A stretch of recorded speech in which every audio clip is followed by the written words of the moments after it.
అందరికీ నమస్కారం. నేను మీ దేవి. 'మౌన రాక్షసి' 16వ భాగం.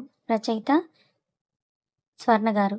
చిన్ని బుజ్జికి కంగ్రాట్స్ చెప్పి ఫ్రెష్ అవ్వడానికి వెళ్తుంది. బుజ్జి నవ్వుతూ ఇంటికి వెళ్ళి వాళ్ళ అమ్మకి విషయం చెప్తుంది. అవని కూడా సంతోషంగా బుజ్జికి కంగ్రాట్స్ చెప్తుంది. బుజ్జి సరే బాయ్.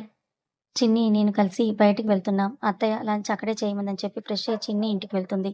అప్పటికి రాధాకృష్ణ గారు లంచ్ కంప్లీట్ చేసి తమ గదికి వెళ్తూ బుజ్జిని చూశారు.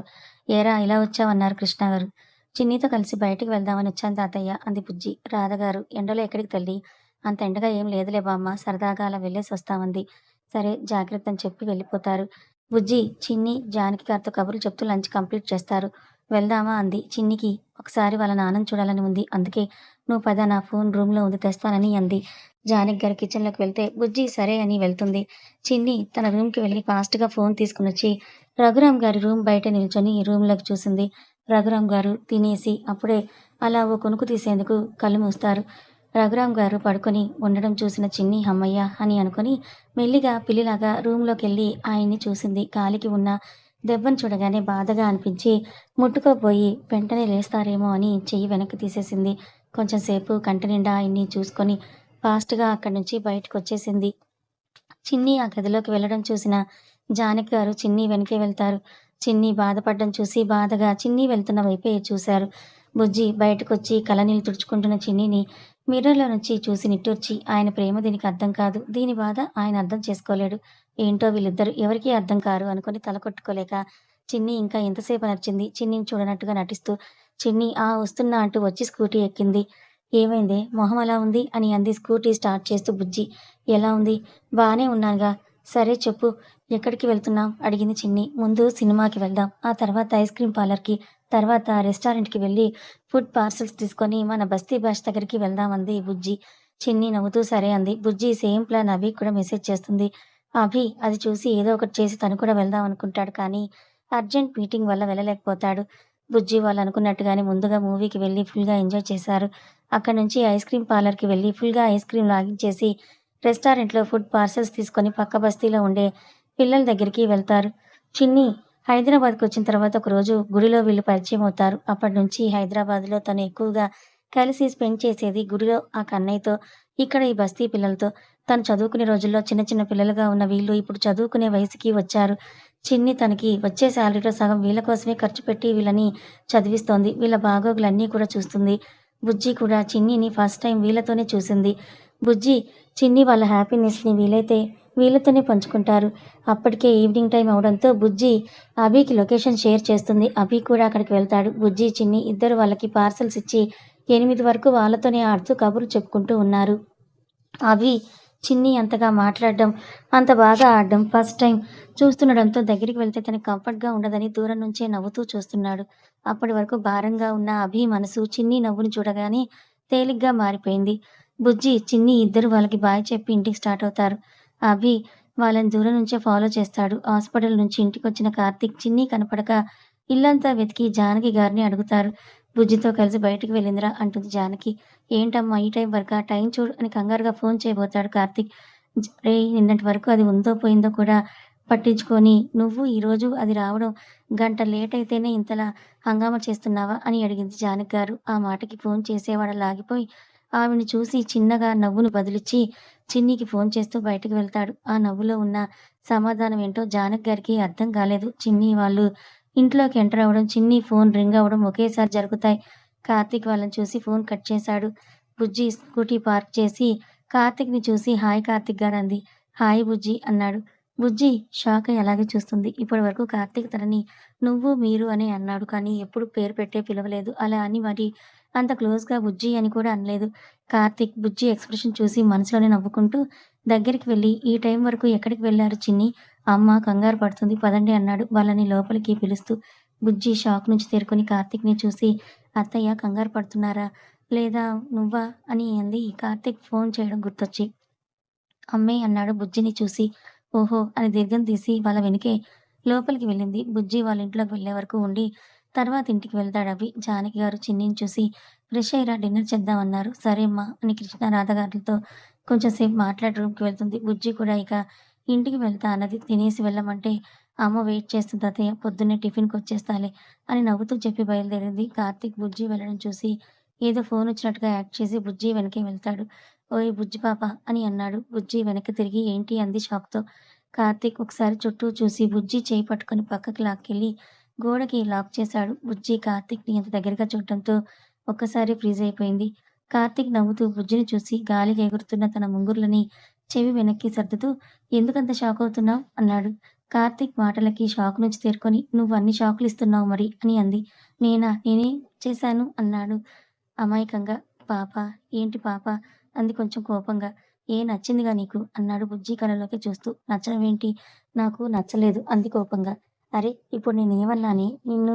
ఎందుకంత కోపం? అన్నాడు. బుజ్జికైతే పిచ్చ షాకింగ్‌గా ఉంది.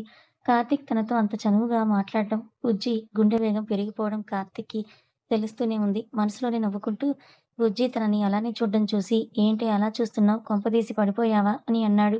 ఆ మాటకి బుజ్జి ఇంకా షాక్ కొట్టి వెంటనే కోపంగా పడిపోవడం ఏంటి? అసలెందుకు పిలిచావు నన్ను?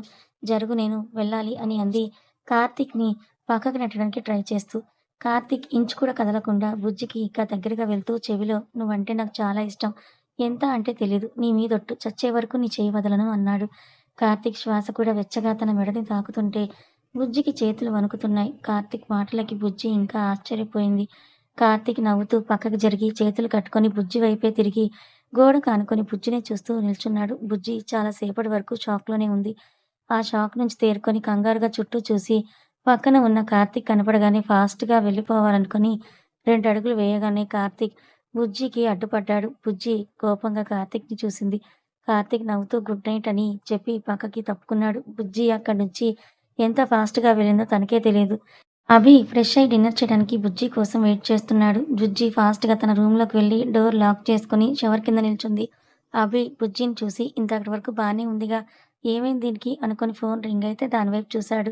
స్క్రీన్‌లో బావగాడు అని కనపడగానే బుజ్జి ఎందుకలా ఉందో అర్థమై అమ్మని బావగాడు నాకంటే ఫాస్ట్‌గా ఉన్నాడే అనుకుని నవ్వుతూ ఫోన్ లిఫ్ట్ చేశాడు. అటువైపు కార్తీక్ ఏంటి బావ ఏం చేస్తున్నావ్? నీ చెల్లిని ఎలా పడేయాలా అని ఆలోచిస్తున్నా బావ అన్నాడు మొహం డల్‌గా పెట్టుకొని అభి. రేయ్! నా చెల్లి గురించి నాతో మాట్లాడడానికి సిగ్గులేదు అన్నాడు కార్తీక్. నువ్వు నా చెల్లిని ప్రేమిస్తున్నా పర్మిషన్ ఇస్తే దాన్ని ఒప్పించుకుంటా అని నన్నడిగినప్పుడు లేదా సిగ్గు? కార్తీక్ ఆ మాటలకి నవ్వుతూ తల వెనుక జుట్టు చెరుపుకుంటూ ఏదోలే బావా నీ దయ అన్నాడు. నాకు నీ మీద దయ ఉన్నట్టే నీ చెల్లికి నా మీద దయ ఉంటే నాకీ తిప్పలు తప్పేవిగా అన్నాడు అభి. ఇవి మనకు తప్పవులే బావా కానీ అన్నాడు కార్తీక్. అంతే అంటావా? అన్నాడు అభి. అంతే మరి. సర్లే ఏం చేస్తాం అని కొంచెం సేపు ఆఫీస్ విషయాలు, హాస్పిటల్ విషయాలు మాట్లాడుకొని కట్ చేస్తారు. అభి బావ అంటూ మాట్లాడడం విన్న అవని ఎవర్రా బావ అని అంది. అభి అవనిని చూసి నీ అల్లుడు అన్నాడు. ఆ మాటకి అవని నోరు తెరిస్తే అభి నవ్వుతూ చూశాడు. అప్పుడే ఫ్రెష్ అయి వచ్చిన ఆనంద్ అల్లుడా? అల్లుడేంట్రా? అని అన్నాడు.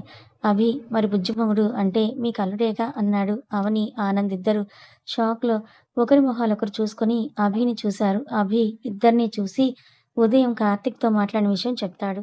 ఉదయం బుజ్జి ఆఫీస్‌కొచ్చి వెళ్ళాక అభి కార్తీక్‌కి కాల్ చేస్తాడు. కార్తీక్ కళ్ళలో బుజ్జి మీద ఉన్న ఇష్టం చూశాక కార్తీక్ గురించి అన్ని డీటెయిల్స్ కనుక్కున్నాడు అభి.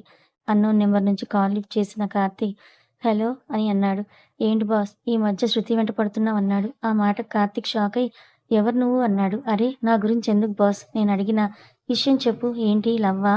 సారీ రాంగ్ నెంబర్ అని కట్ చేయబోతే ఓహ్! ఒక్క నిమిషం కార్తీక్ అన్నాడు. నేను నీకు తెలుసా? ఎవరు నువ్వు? అన్నాడు కార్తీక్. అరే! నువ్వు తెలియకపోవడం ఏంటి? నువ్వు తెలుసు, నీ ఫ్యామిలీ తెలుసు. నువ్వు లవ్ చేసే పిల్ల శృతి తెలుసు. తన ఫ్యామిలీ గురించి కూడా తెలుసు. చాలా ఇంకేమైనా తెలుసుకోవాలా? ఇప్పటికే చాలా తెలుసుకున్నావు కానీ ఎందుకు ఫోన్ చేశావో ముందు అది చెప్పు అన్నాడు కార్తీక్.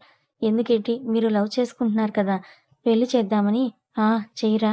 అప్పుడు గాని అది నిన్ను నన్ను బ్రతికుండగానే పాతిపెట్టదు అన్నాడు వెటకారంగా. అదేంటి బాస్ అలా అన్నావు? నువ్వంటే ఇష్టమేగా తనకి. ఆహా! అవునా? ఎవరు చెప్పారమ్మా నీకు? అంటే లేదా? రేయ్ తలతిక్కలోడా! ఎవడ్రా నువ్వు పొద్దున్నే ఫోన్ చేసి నా బుర్ర తింటున్నావు? అది కాదు బాస్. మీ లవ్‌కి హెల్ప్ చేద్దామని. దానివల్ల నీకొచ్చే లాభమేంట్రా?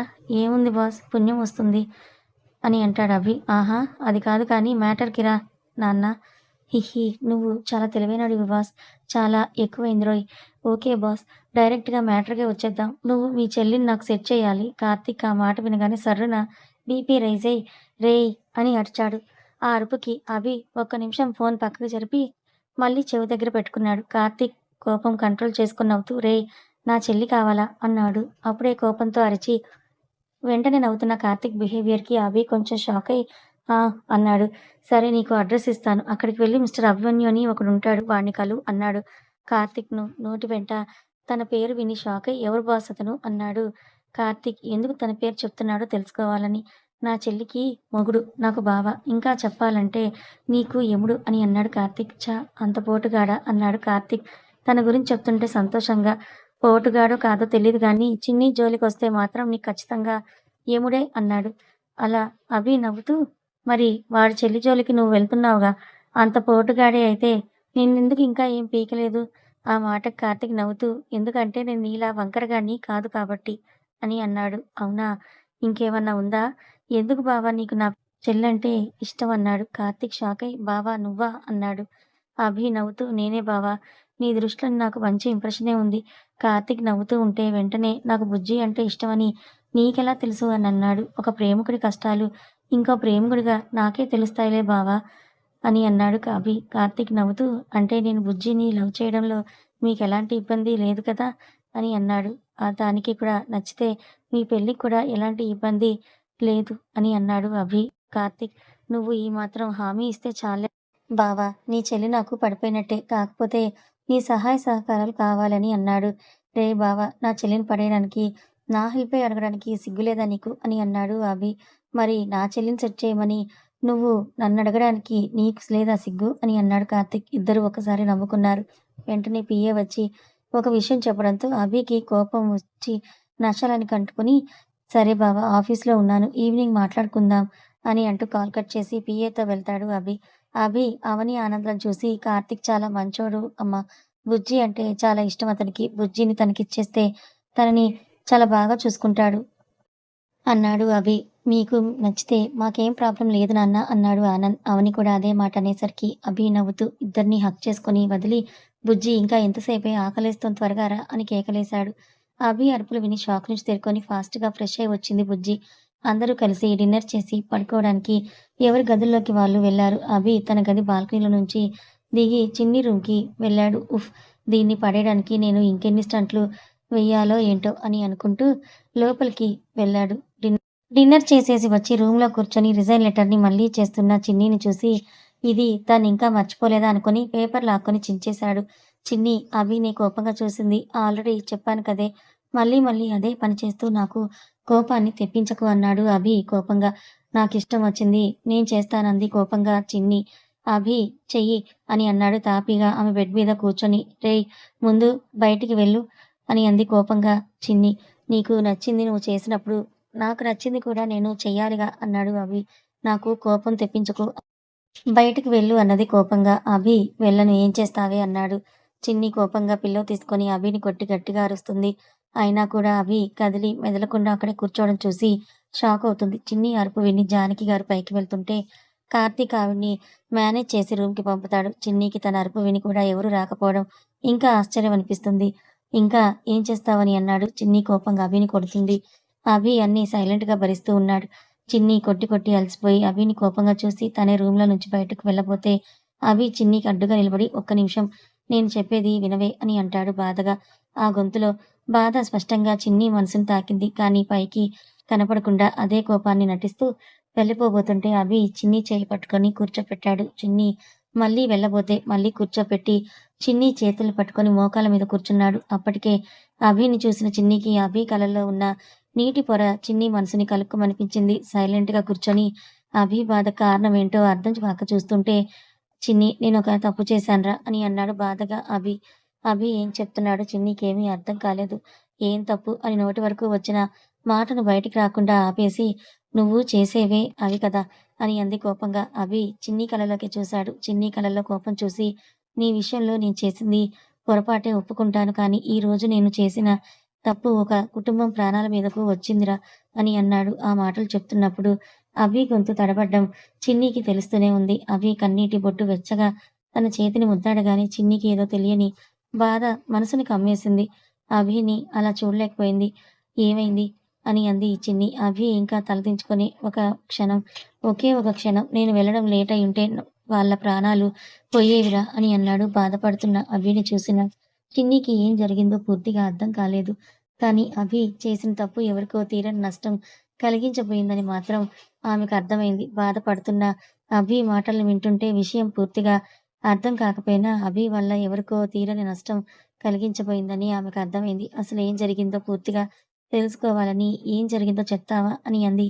చిన్ని అదే కోపం మెయింటైన్ చేస్తూ అభి చిన్నిని చూసి చెప్తానన్నట్టుగా తలాడించి చెప్పడం స్టార్ట్ చేశాడు. ఉదయం ఫోన్ కార్తీక్‌తో మాట్లాడుతూ ఉండగా అభి పిఏ మేనేజర్ క్యాబిన్‌లోకొస్తాడు. ఫోన్ మాట్లాడుతున్న అభిని చూసి డిస్టర్బ్ చేస్తే కోప్పడతాడేమోనని భయంగా అక్కడే వెయిట్ చేస్తూ ఉంటాడు నిల్చొని. అప్పటి వరకు నవ్వుతూ ఫోన్ మాట్లాడుతున్న అభి పిఏని, మేనేజర్‌ని కోపంగా చూస్తాడు. పర్మిషన్ లేకుండా క్యాబిన్‌లోకి ఎంటర్ అయినందుకు విషయం ఎలా చెప్పాలా అని భయపడుతూ ఉన్నవాళ్ళు అదంతా కూడా గమనించకుండా టెన్షన్ పడడం చూసిన అభి తర్వాత చేస్తానని కాల్ కట్ చేసి వాళ్ళ వైపు చూశాడు చెప్పమన్నట్టు. పిఏ భయంగా సార్ అది మనకొస్తుందనుకున్న ప్రాజెక్ట్ చేజారిపోయింది సార్ అన్నాడు. భయంగా. అభి అది విని చాలా కూల్‌గా ఓహ్! అని అన్నాడు. అప్పటి వరకు అభి రియాక్షన్ ఎలా ఉంటుందో, తర్వాత అసలు విషయం చెప్తే ఎలా రియాక్ట్ అవుతాడో అని భయపడిన వాళ్ళు అభి రియాక్షన్‌ని చూసి షాక్ అయ్యారు. అభి ఒక ఫ్యామిలీ, ఫ్రెండ్స్ విషయాల్లో తప్ప ఆఫీస్ అండ్ అదర్ మ్యాటర్స్‌లో చాలా స్ట్రిక్ట్. చిన్నికి దూరమైన ఈ 7 ఏళ్లలో ఆ బాధ నుంచి డైవర్ట్ అవ్వడానికే ఆఫీస్ విషయాల్లో తలదూర్చాడు.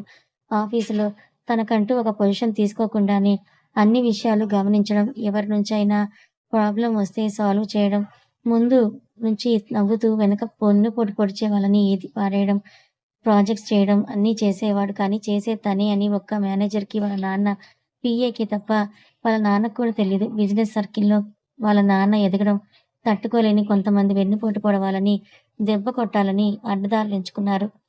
వాళ్ళందరినీ మట్టుపెడుతూ ఆనంద్ గారికి తెలియకుండానే అనుక్షణం ఆయన్ని కాపాడుకుంటూ వచ్చాడు. ముఖ్యంగా కంపెనీకి ఏ చిన్న హాని జరిగినా అది అభి సహించలేడు. కారణం ఆ కంపెనీ వాళ్ళ అమ్మానాన్న కలలకి ప్రతిరూపం. కంపెనీలో ఏ చిన్న మిస్టేక్ జరిగినా కూడా అభి కోపాన్ని తట్టుకోవడం కంపెనీలో ఎవరి తరమూ కాదు.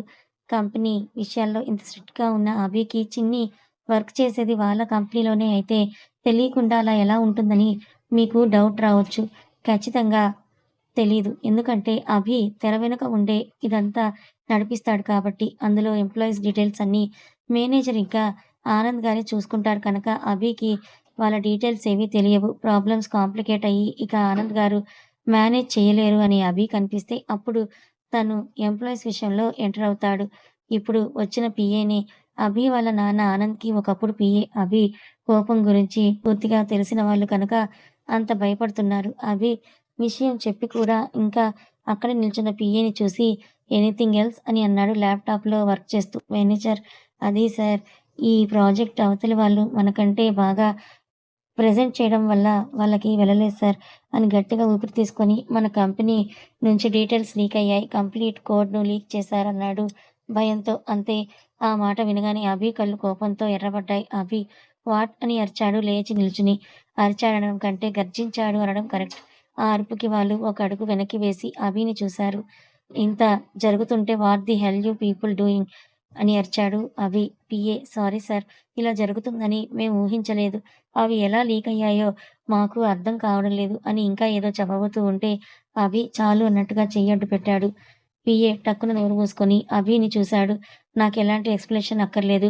నీకు 2 గంటలు టైం ఇస్తున్నాను. వాడెవడో నా కళ్ళ ముందు ఉండాలి. 2 గంటలకి ఒక్క నిమిషం ఎక్కువైనా సరే ఈ కంపెనీలోనే కాకుండా ఏ కంపెనీలోనూ జాబ్‌కి పనికి రాకుండా పోతారని స్ట్రిక్ట్‌గా వార్నింగ్ ఇచ్చాడు అభి. అలాగే సార్ అని అంటూ ఒక్క క్షణం ఆలస్యం లేకుండా బయటికి పరుగు తీశాడు పీఏ. వెనకే మేనేజర్ కూడా. ఆ పీఏ మేనేజర్ ప్లేస్‌లో వేరే వాళ్ళుంటే కనుక ఈ పాటికే వాళ్ళ పోస్ట్ బూస్ట్ అయిపోయింది. కానీ వాళ్ళు తనకి నమ్మకస్తులు కనుక, పైగా ప్రాజెక్ట్ విషయం పట్టించుకోకపోవడం తన తప్పు కూడా కనుక మళ్ళీ ఛాన్స్ ఇచ్చాడు. బయటికి వెళ్ళిన పీఏ, మేనేజర్ ఉరుకులు పరుగులు తీస్తూ వాడి కోసం వెతుకులాట మొదలెట్టారు. అభి ఛ అని విసుగ్గా చెయ్యి విదిలించి పిడికిలి బిగించాడు. కథ కొనసాగుతుంది. ఈ కథ మీకెలా అనిపించింది? నచ్చిందా?